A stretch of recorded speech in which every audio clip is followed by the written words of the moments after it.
3 संतान है इनके, विवाह भले नहीं हुआ।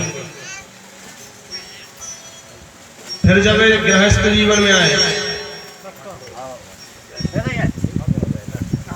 बिटिका देवी के साथ इनका विवाह हुआ। फिर सुखदेव जी महाराज का जन्म हुआ, लेकिन विवाह होने के पहले ही इनके यहाँ पर 3 बेटा है। धृतराष्ट्र, पांडु और विदुर, जो कि अंबिका, अंबालिका और दासी के द्वारा महर्षि वेदव्यास जी के बेटा है।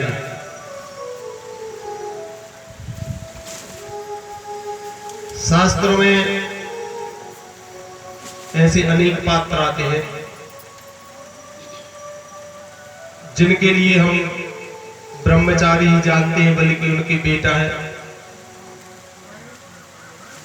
सुखदेव जी महाराज को ही ले लिया जाए श्रीमद् भागवत महापुराण से, रामचरितमानस से अनंत बलवंत श्री हनुमंत लाल जी महाराज को ले लिया जाए, जिनके लिए हम ब्रह्मचारी भी जानते हैं, लेकिन इनका विवाह भी हुआ है, इनके यहाँ पर बेटा भी है।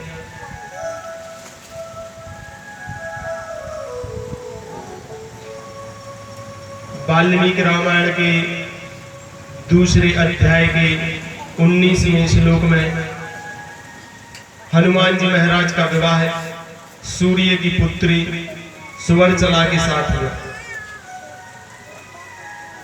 और श्री रामचरितमानस के अनुसार हनुमान जी महाराज ने स्वयं अपने बेटे के साथ युद्ध किया है। कथा के लिए भली भांति ही जानते हैं सभी लोग, लेकिन हम अपनी कथा में ही प्रवेश करते हैं, श्रीमद् भागवत महापुराण में ही रहते हैं। महर्षि वेदव्यास जी महाराज का प्राकट्य हुआ, इन्होंने वेद पुराणों की रचना की, लेकिन इनका मन खिन्न है। 17 पुराणों की रचना कर दी, लेकिन मन में शांति नहीं है। एक बार नारद जी का आगमन हुआ। नारद जी ने पूछा, हे पाराशर नंदन, महर्षि वेदव्यास जी महाराज, आपका मन खिन्न क्यों है, उदास क्यों है? वेदव्यास जी ने कहा नारद से, ना जाने क्यों 17 पुराणों की रचना करने के बाद भी और हमारे मन में शांति नहीं है। नारद ने कहा, तो अब एक काम कीजिए, 17 पुराणों की रचना तो आपने कर ही ली, अब आप 18वें नंबर पर और एक महापुराण की रचना कर दीजिए।